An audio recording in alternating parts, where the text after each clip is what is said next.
болса деп Ош шаарынын мэринин үйүнө барып кирип алабыз дагы деп чыкпай коебуз дейт. Ошондо дейт сен дейт айлаң жок дейт. Бул жерден дейт кетесиң дейт. Ушул 5 соттук жерге документ жасап алган. А бул мага берилген токтом, мага берилген 2,4 гектар жердин içine kirет. Ben şu yerde sokma versem, bu kişi şu yerde yaşayın deyip, şu yerde de erkeklerin ne öğrenelim mi deyip, mallarım yeter oldu mektep varam deyip, detsat varam, keçinde gelmişiz yaşayın deyip, şuradan deyip, şuna deyip, bir şey deyip ota, bizde deyip, kirgizmeye atat şu bölüge, günle geçimizde teyip atat deyip, kantı şu yüzde alan yaşasın deyip, bu yerde gitti baylap başa böyle kolay. Anam bu yerge takmen yaşam olgan. O şahının yeri, sarvaş talay edip, ayrıldı. Şunu durumda analiz kılıp, sizin yürüyüşleriniz, hadisleriniz şunu analiz kılsın ki. Саламатсыздар, урматтуу Адылбек Жылуулу YouTube каналынын көрүүчүлөрү. Сиздердин алдыңызда турган азыр президент Садыр Жапаров жана ошондой эле тийиштүү мамлекеттик кызматтын өкүлдөрүнө видео кайрылуу жолдогонго аргасыз болуп, азыр Нуркул Шырдаков келип отурат алдыңыздарда. Бүгүнкү келген максатыңызды кандай маселе менен келдиңиз? Баштай берсеңиз болот. Ben bugün Kırgız Respublikası'nın yanı prezidenti Japarov'a, Kırgız Respublikası'nın gen prokuroru Lutf'a, Kırgız Respublikası'nın GKYB'nin direktörü Kamçı Taşıyip'e atayın kaybını жасайын деп келдім. Себебі менің başka арған қалған жоқ. Мен kaybımның негізгі себебі мен 1998 жылы 2,4 гектар жерге мамлекеттик мүлктү башкаруу фондунан 2,4 гектар жерге түшүүчү кылышы бүткөн универмагды сатып алдым эле. Акчасын толук төлөп, ошол жерге универмаг курайын деген ниет менен Ош шаарына бир жакшы объект түшүп калсын, элге кызмат кыла турган объект түшүп калсын деген үмүт менен, шериги менен ушул жерди сатып алдым эле. Бирок ошондон бери ошол жерде ilgerken Sıros'ta düşüp, Zuluvat iş olgan, akşalarını algan, diğer uçaklarını algan, başka yerin başka şehrin başka uçaklarına da üyelerini salgan adamlar 90'lı yıllardaki Sayız Buzulgan'da Kırgız Respublikası Türklerin ötken vakta kayra gelişi alıp, Sıros'ta çıkan üyelerine yerleşi olup, oşondan beri çıkmayacak. Oşonun negizinde Oş şahar mamleketlik administrasiyasının 234. toplamının negizinde bana bu yerde sonuçta çıkan üyelerden boşatıp geri gerekir. Yok, oşon 20 yıldan beri oşon yeri boşatıp geri gerekir. Oşonluktan bu tür ben özümün demilgen bilen özümün karacatıma meriyanın orduna, mamleketlik mülkü başkanı fondunun orduna öz karacatıma advokat çaldım. Oşon yerden sonuçta düşken üyeler dokument kılıp algan adamlar bilen sotlaşıp keledi. Sottarda rahmat, sottar oşon tuğra karışıp men paydama çeşip keledi atışat. Hazır bugünde 33 uçastak boyunca sot yarayan жүрүп атат. Ошолордун ичинен 50%'den aşığın men tuttum. Korku sottu dağı 5 iş karalып, 5 işten işti dağı men tuttum. Bирок мага ушул иштерде ушул Сыроско үйлөрү Сыроско түшкөн адамдар, сот тутулуп аткан адамдарды коңгорбойбуз деп ар кандай шыктоолорду таап, мынагу Ош шаарында жайгашкан Интербилим деген Энпонун жетекчиси Гүлгакы Мамасалиева, Ош шаарындагы Өзбек Madani Borbor'un lideri, andan keyin ilgerki bana uşul unermakta satkan Gorprontok degen işkananın jetekçisi Zakirov degen jana başka adamlar bu işi alıp özlerine sayasi upay toptoonun maksat kılışıp benim sosyal tarmaklarda, televizyonda, radyoda jana ошондой аркандай брифинг, конференция өткөрүү менен, митинг өткөрүү менен мени мазакташып, мени шылдыңдашып, соттун чечимдерин аткарбайбыз. Бул жерде улуттук маселе көтөрүлүп атат деп ушуга шыктоо кылышып, мага чоң каршылык көрсөтүшүүдө. Ошондой эле мен булардын аракеттерин сотторго жасап аткан басым да эсептейм, кысым да эсептейм. Соттор тура карап, ушул менин документтердин туулугунан менин адвокаттарым ошол менин документтердин туулугун далилдегендигинен соттордо менин пайдама чечилип атат. Эми ушул бул боюнча мен президентке, Генпрокурорго, ГКМга, Ош шаардык прокуроруна жана мага саткан мамлекеттик мүлктү башкаруу фондуна жана башка мамлекеттик органдарга кайрылып келет. Бирок ушул кайрылууларымдан дагы мына Ош шаардык прокуратурасына чоң рахмат айтамын. Алар ушул менин жазган арыздарымы тура карашып, чара көрүп келатат. Ошентсе де ошого да карабастан азыркы күндө дагы ушул жогоруда аталган адамдар уюшуп алып, мага каршылык көрсөтүп, сотторго, айрыкча сотторго басым жасашып, соттун алдына барып алып, бул жарандык иштер болгонуна карабастан сотторго кысым жасашып, бул ушундай өзбек гана улутундагы адамдар сотко берип атат деген мааниде кысым жасашууда. Мен эч кимди улутуна карап, же болбосо жынысына карап сотко берип аткан жокмун. Мен ал жерде орус болобу, кыргыз болобу, татар болобу, менин укугумду текшерип аткандан кийин ошол мен өз укугумду коргоо үчүн сотко берип жатамын. Ушул маселе боюнча мына азыр бул ишке Кыргыз Республикасынын өкмөтүнүн алдындагы мамлекеттик мүлктү башкаруу фонду дагы киришип, ошолор мени ушул жерди биз туура эмес саткан экенбиз дегендей мааниде мени сотко беришиптир. Андан бери мына 20 жыл өтүп, 20 жылдан бери мен ар жылы кайрылып ушул жерде ушул улуттар аралык чыгчык кетпесин, ушул жерде дагы башка жака маселе болуп кетпесин деген максатта суранып келет, бошотуп бергиле деп. Бирок алар бошотпостон бүгүнкү күндө ушул мамлекеттик мүлктү башкаруу фондунун кээ бир адам адистери, жетекчилери мага кысым жасашып, мени сотко беришип, 20 жылдан кийин ошолордун милдеттерин мен аткарып атсам, мени тескерисинче улар сотко берип, азыр соттук жараяндар башталып турат.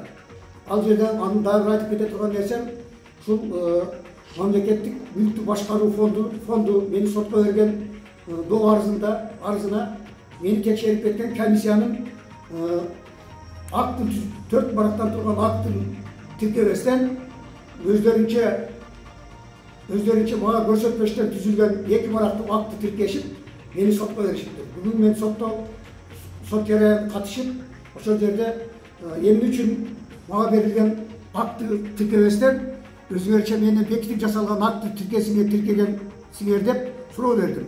Жана мага сотко рахмат, сот мага ошол Фуги деп коебуз, Фугинин арызына тиркелген акттын копиясын мага көчүрмөсүн беришти. Ал көчүрмөдө карасам, мага берилген акттагы фактылар эмес, таптакыр башка мага каршы фактылар жазылып калыптыр. Ошондуктан мен бүгүн Фугинин Оштогу өкүлүнө кайрылып, Тукаев Маматка ошол мага жазып, кол коюп, мени тааныштырып, мага бир экземпляр берген актыны эртең сотто далилдеп бересин деген талапты коюп атам. Эми тиги бул Фугинин сотко жазылган арызга тиркелмеси акты. Акт проекти деп жазышыптыр. Даже датасын коюп койбоптур. Датасын койбостон бул Фугинин Оштогу өкүлү Мамат Кукаевка жең ичинен сүйлөшүп кол койдуруп алыптыр дагы, ошону сотко берип мени күнөөлөгөнгө аракет кылышууда.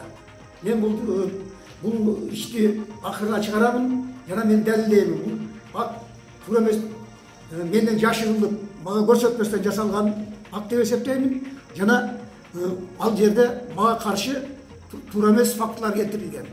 Мына ошондой эле мына Ош шаардык мэриясына да кайрылып кетким келет. Ош шаардык мэриясынын саясатын мен түшүнбөй калдым.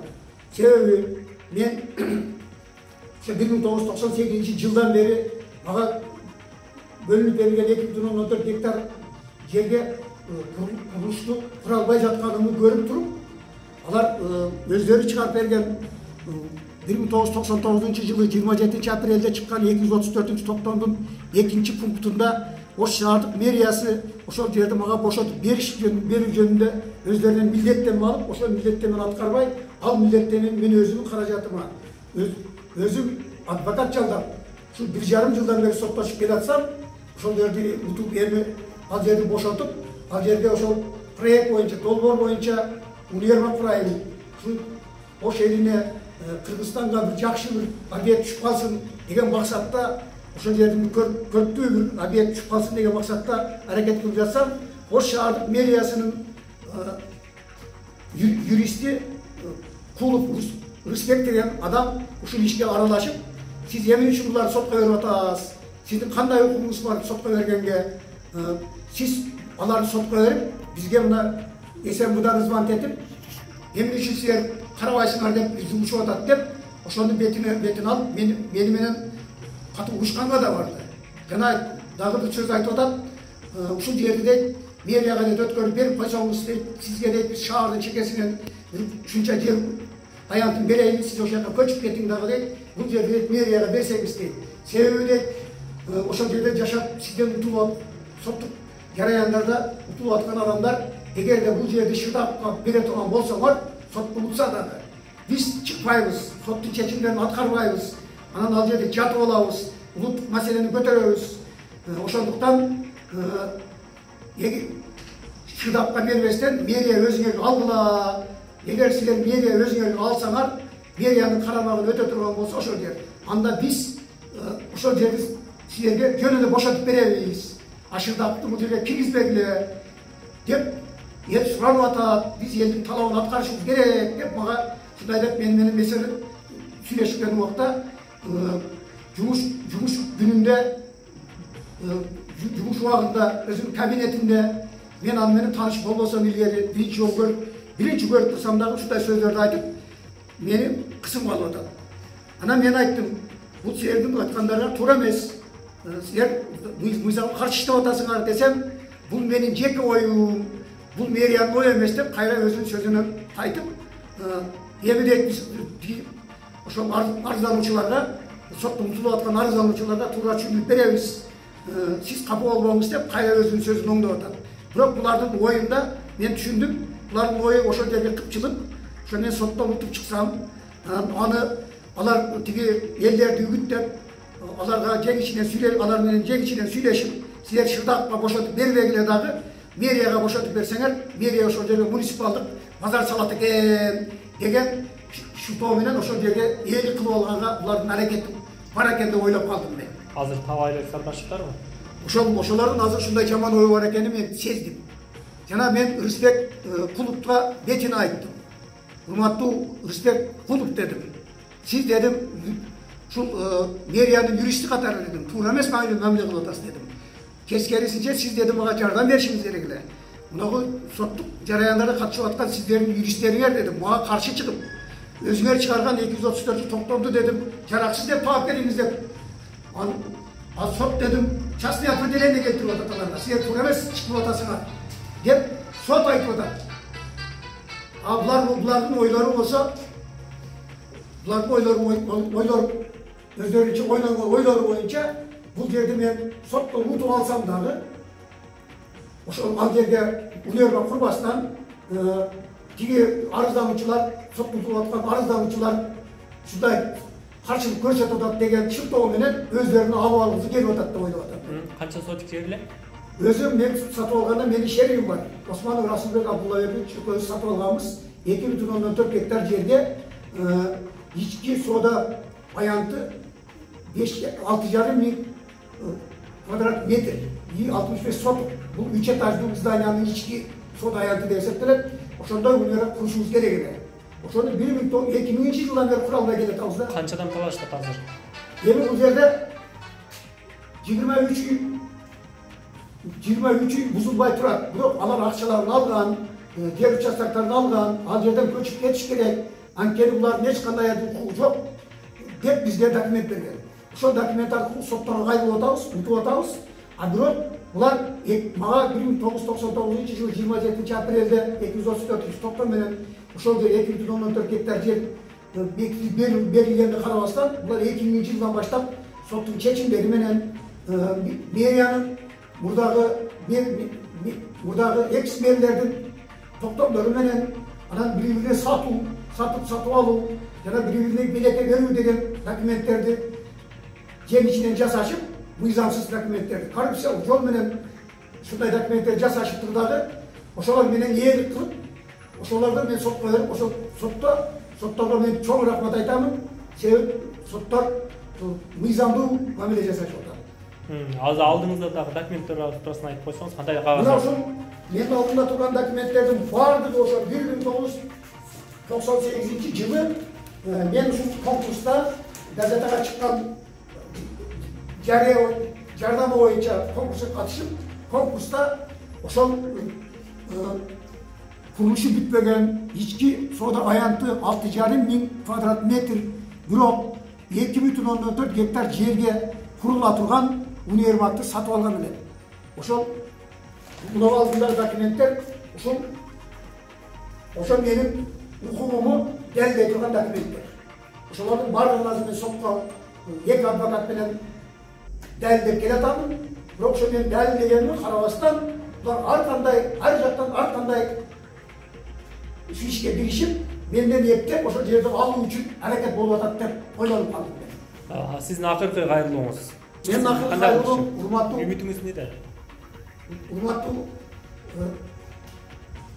президентибиз, жаңы президент, мен сизге ушунчалык ишеним менен сиз үчүн мен добуш берип, ушу сизден үмүт кылып отурам.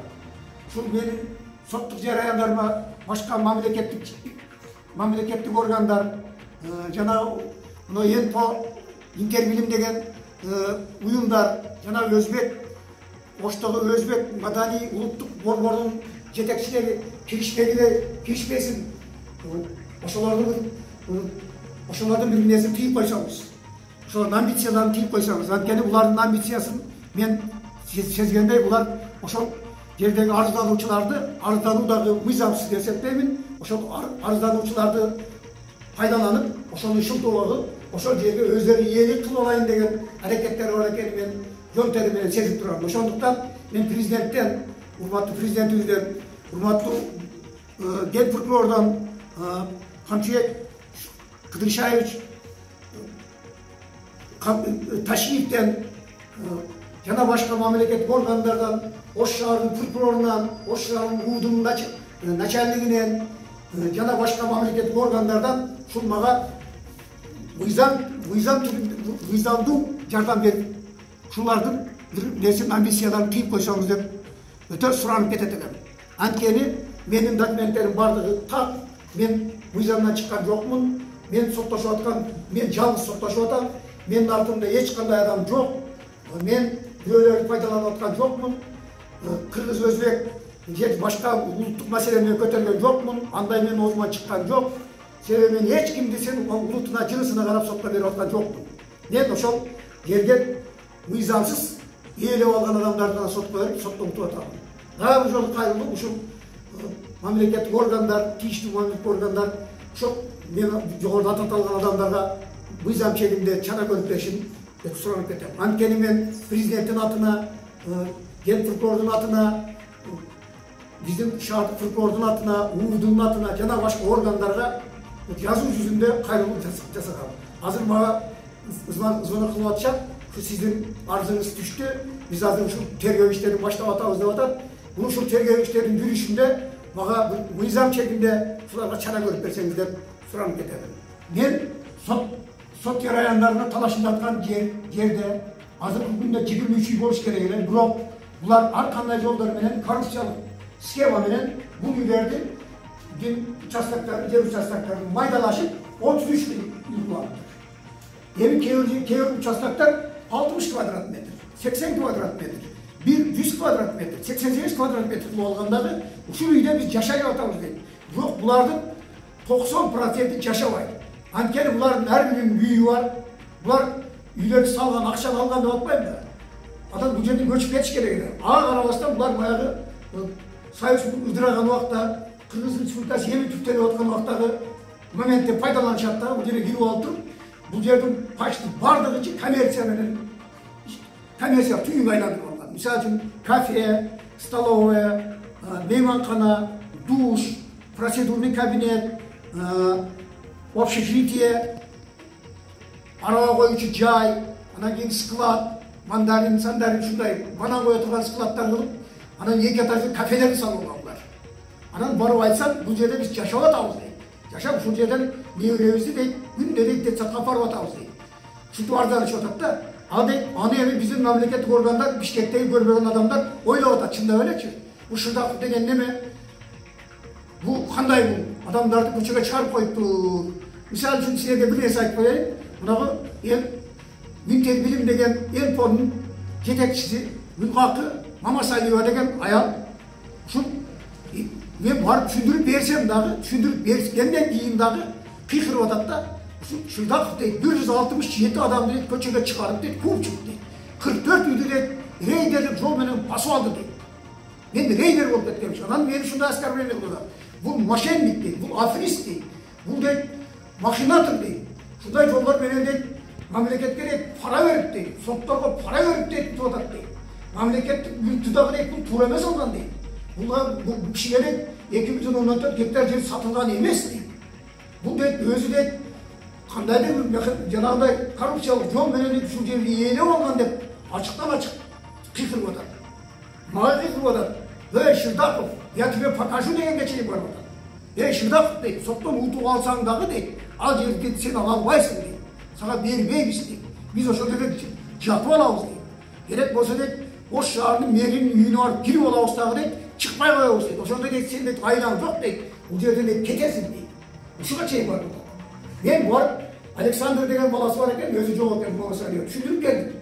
Айналайындар дедім. Мен дедім, бардық мизам жолында, мен алардың ешкі кеткен жоқпын. Алардың ешкімен басыпа барған жоқпын. Аларды мен танымайым. Мен соттық процеске де қатыспаймын. Менің юристерім ғана іштеп жатады. Мен болмамыш документтерді архивтен көтеріп, государственен көтеріп, аларға осы документтерді мизам түрінде беріп жатады. Алар мизам түрінде менің құқығымы қорғашып жатады. Тигілерді осы сотқа барып, өздерінің құқығын қорғаштың орнына адвокат алып. Бұлар şu мәселені саясат айлантышып, ана саясаттан дағы жаман Қырғыз өзі мәмілесін айлашты. Қырғыз, шында Қырғыз, ұлты Қырғыз болғандықтан бізді келіп şu жерден қуып шығып атады деп, бүт Қырғызстанға сос тармақтар арқылы бүт дүйінеге шындай жарияланып отыр. Кейбір адамдар маған çalып отыр. Ей, сіз қандай адамсыз? Şu жашап атқан адамдар şu жерден қандайсыз? Қышында қуып шығасыз. Çünkü Mamasalиева айтып отыр. Қышында дейді, пандемия ұшырында дейді, adamları kıynap değil, 167 adamları etkiye çıkarıp 44 ünlü de şurada reylerin yolundan basıp aldı değil. Ben üyelerin aldılar basıp bana değil. Alardı ben sırttan bana göremedim. Sürekli tartıp vardığı ben çok değişti memleket organlarla yönetip atardım.